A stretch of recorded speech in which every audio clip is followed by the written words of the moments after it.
Here's how great it is to be white. I could get in a time machine and go to any time, and it would be fucking awesome when I get there.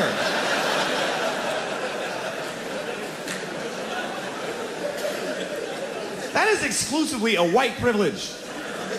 White privilege is not a myth. No logical person is going to argue with Macklemore on that point. But the issue with discussing it is that it's normally associated with racism. It's the topic of his recent drop, White Privilege 2. This, of course, is a confusing concept because although it's a result of racism, having it doesn't necessarily make you a racist. I'm D.Respect, and I'd like to talk about Macklemore's white privilege.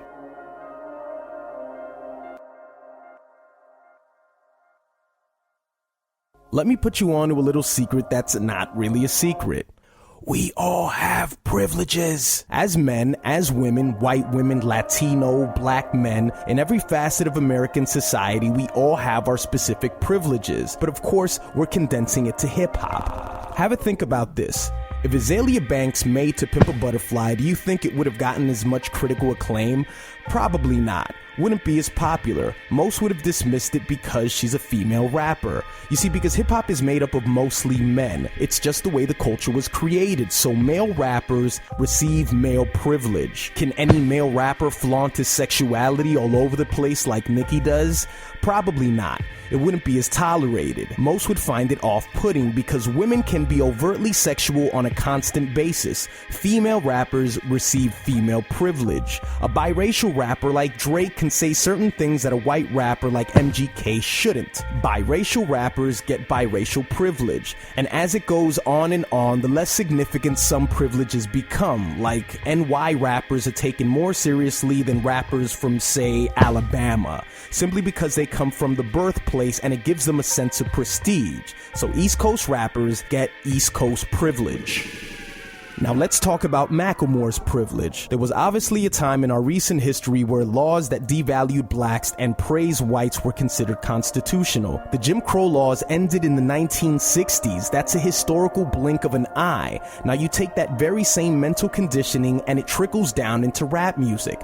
When a casual white fan sees Macklemore's face and regards his work to be more valid or simply better than his black counterparts just because he's white, that's his white privilege. The second half of his privilege comes by way of relatability. When you see a face similar to your own, it's easier to connect to it. Census.gov reports that there are roughly 320 million people living in the US. About 197 million are whites. That's close to 62% of the population. Blacks are numbered at 41 million. That's about 13%. There's obviously an advantage for Macklemore in this area, so as a white rapper, he receives the benefit of the numbers. Now that's not to say that he's done anything wrong. In fact, revisiting this topic when he's gone mainstream is pretty commendable considering that he could just stick to a top 40 formula. He stands to lose a lot of core fans on this one. Macklemore's white fan base might feel a sense of guilt when attempting to grasp the idea of their own privilege. And I think that's part of what annoys people about him. He tends to focus on what he doesn't have rather than what he does. He focuses on what he does wrong rather than what he does right. In this case, searching for validation from the Black Lives Matter movement in verse 1 rather than the oblivious white Starbucks fan. But I don't view Macklemore, Action Bronson, Mac Miller the same as I do, say, Iggy Azalea. I think she benefits mostly off of white privilege. I mean, let's be honest, she stinks. Also, it's kind of interesting that when it comes to the subject of her own privilege, she doesn't seem to get it. But this is a small problem of a greater issue, a byproduct of laws and social constructs that were put in place long before Macklemore picked up a mic. You don't have to be a sociologist to see that the game is rigged. This is the reason hip-hop music was born. It's out of that very same imbalance. If it weren't for things like white privilege, the music that sits safely on your electronic devices wouldn't be nearly as sincere or intense.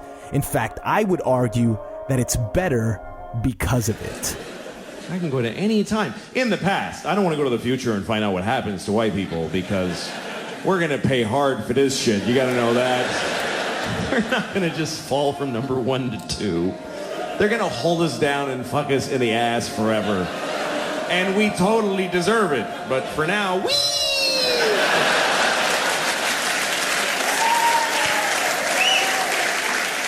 Now, if you're white and you don't admit that it's great, you're an asshole.